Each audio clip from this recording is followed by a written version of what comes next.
nggak sih ngalamin mood yang nggak stabil sampai membuat berbagai aktivitas terganggu?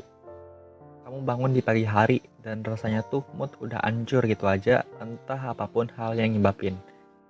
Dan karena suasana hati yang udah buruk sejak pagi, seharian kamu jadi bad mood dan bikin produktivitas kamu terganggu. Lain lagi bagi orang yang udah good mood sejak pagi. Kata orang-orang sih, suasana hati yang bagus bisa ningkatin produktivitas kerja dan belajar. Nah, kalian tahu nggak nih, ada sebuah penelitian yang menunjukkan bahwa orang yang memiliki mood buruk justru lebih produktif dalam bekerja dibanding yang good mood. Sesuai judulnya aja nih, mencurangi mood buat terus produktif. Perlu digarisbawahi, bukan membahas kegiatan produktif apa yang bisa dilakukan, namun seperti apa caranya ngendalin mood biar bisa tetap produktif. Sebelum berjalan lebih jauh, kita kenalan dulu nih sama channel Akademikus Indonesia. Channel pengembangan diri dan fakta-fakta menarik dunia yang bakal nemenin waktu luang kamu mulai detik ini.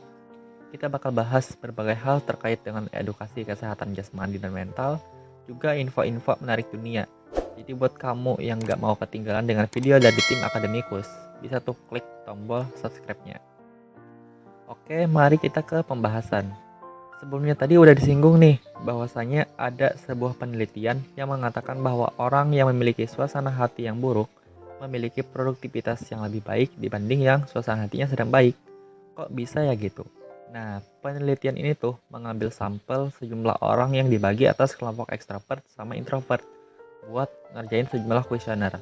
Hasilnya, untuk kelompok ekstrovert menunjukkan bahwa orang yang sedang dalam suasana hati buruk mengerjakan kuis lebih baik dibanding tim introvert yang sedang dalam suasana hati yang buruk. Jadi tuh intinya berbanding terbalik itu ke golongan extrovert sama berbanding lurus ke golongan introvert. Nah, lalu pertanyaan yang sesuai sama judul video nih, bagaimana caranya mencurangi mood buat tetap produktif? Berdasarkan penelitian tadi, dapat disimpulkan bahwa pada golongan extrovert, kamu bisa tetap produktif dalam keadaan suasana hati yang buruk. Bahkan jauh lebih baik daripada dalam mood yang baik. Kamu bisa tetap fokus buat belajar atau kerja dalam suasana mood buruk. Lalu buat introvert, itu berbanding lurus. Kalau sedang bad mood ya bakal nggak fokus sama belajar ataupun kerja. Dan itu tuh emang bener ya, bahkan presenter sendiri memperhatiin teman-teman dan hasilnya emang gitu. Orang introvert bakal susah produktif ketika dalam suasana hati yang buruk. Lalu bagaimana caranya buat ngembaliin mood baik biar bisa tetap produktif? Nah, ini dari pandangan luas. Orang ekstrovert bisa ambil sejumlah saran ini jika memang udah lelah gitu, mood buruk mulu meski ya produktivitasnya lebih baik. Yaitu yang pertama, senyum.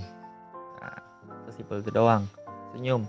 Dari sejumlah artikel yang ada di internet nih, senyum itu sering banget masuk buat cara memperbaiki suasana hati. Kapan perlu nih, abis bangun tidur, coba aja gitu senyum.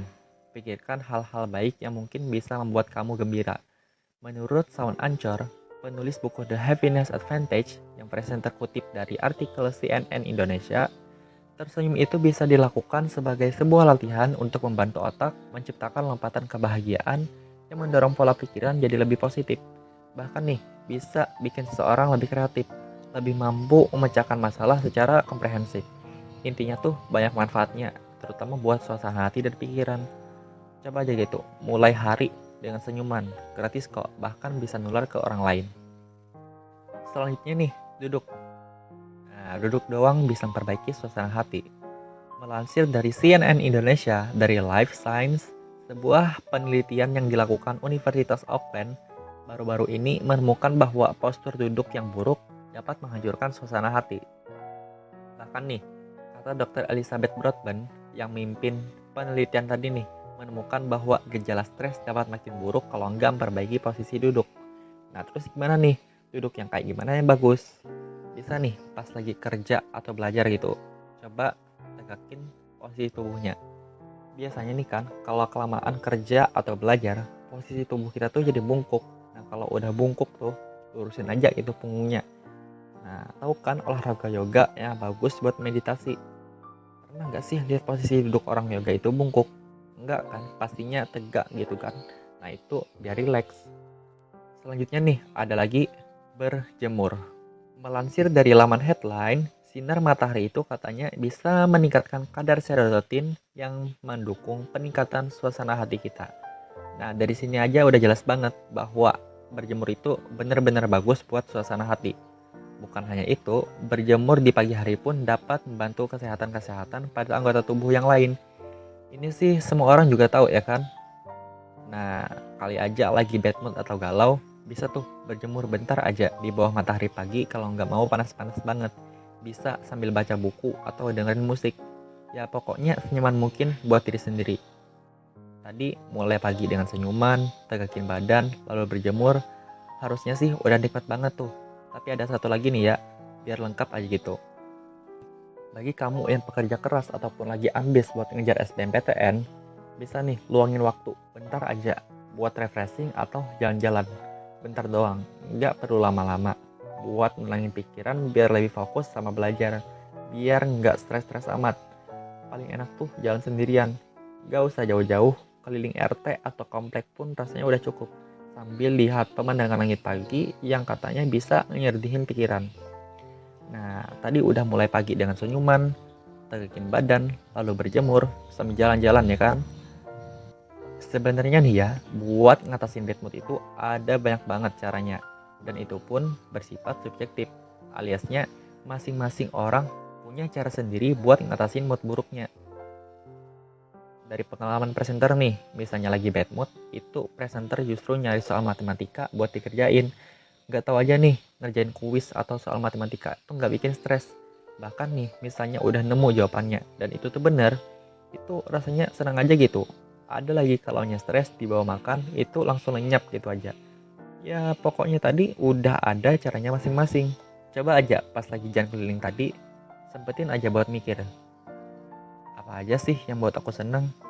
Nah, pas udah tahu, bisa tuh dijadikan peralihan buat mengendalikan mood. Kalau kamu udah sampai level dimana kamu udah tahu mau ngapain aja buat ngatasin bad mood, kamu udah keren banget. Artinya udah bisa mengendalikan diri sendiri. Ya meskipun banyak hal di dunia ini yang bisa aja gitu bikin mood buruk. Nah itu. Oke, sekian dulu buat pembahasan kali ini. Semoga bermanfaat dan jangan lupa buat tekan like sama subscribe-nya. Mari jalan sama tim akademikus buat memperbaiki kualitas hidup. Jangan lupa komen juga kalau mau nambahin sesuatu, baik kritik, saran, atau apapun itu. Kita terima semuanya buat membangun channel yang lebih baik.